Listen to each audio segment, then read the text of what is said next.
বাংলাদেশ হতে পারে বিশ্বের প্রথম দেশ যার তেল পুরোপুরি শেষ হয়ে যাবে। এটা ইউকের দ্য ইন্ডিপেন্ডেন্ট পত্রিকার হেডলাইন। ফেব্রুয়ারি 28 তারিখে ইরানে হামলা করে যুক্তরাষ্ট্র আর ইসরায়েল। পাল্টা ইরান বন্ধ করে দেয় হরমুজ প্রণালী, যেই পথ দিয়ে এশিয়ার 90% তেল চলাচল করে। বাংলাদেশের মোট জ্বালানির 95% আমদানি হয় এই পথে। আর এই তেলের দাম বেড়ে ব্যারেল প্রতি $115 ছুঁয়েছে, যা বিগত 2 বছরে সর্বোচ্চ।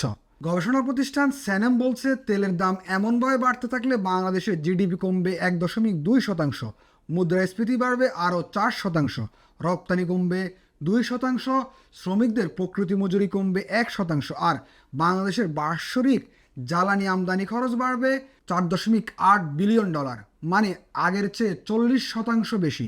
বর্তমানে সরকার প্রতিদিন জ্বালানিতে ভর্তুকি দিচ্ছে 160 কোটি টাকা, মাসে প্রায় 2.5 থেকে 3,000 কোটি টাকা।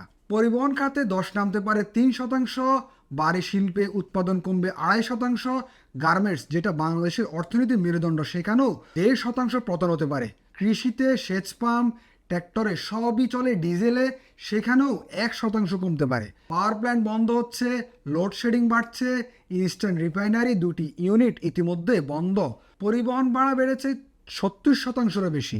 আর সবচেয়ে বেশি ভোগান্তির শিকার সাধারণ মানুষ। পাম্পে ঘন্টার পর ঘন্টা লাইনে দাঁড়িয়ে তেল মিলছে না। ঢাকার রাস্তায় গাড়ি কমতেছে চলাচল, মোটরসাইকেলে 500 বা 300 টাকারও বেশি তেল দেওয়া হচ্ছে না দৈনিক।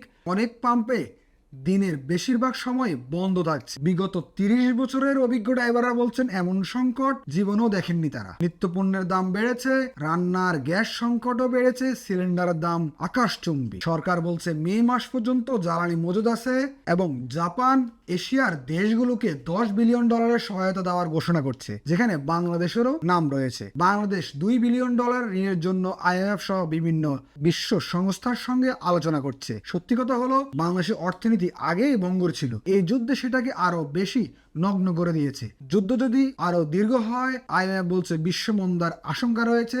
কমেন্টে বলুন আপনার এলাকায় তেলের অবস্থা কেমন। ভিডিওটি ভালো লাগলে শেয়ার করুন, লাইক করুন, কমেন্ট করুন এবং সাবস্ক্রাইব করতে ভুলবেন না।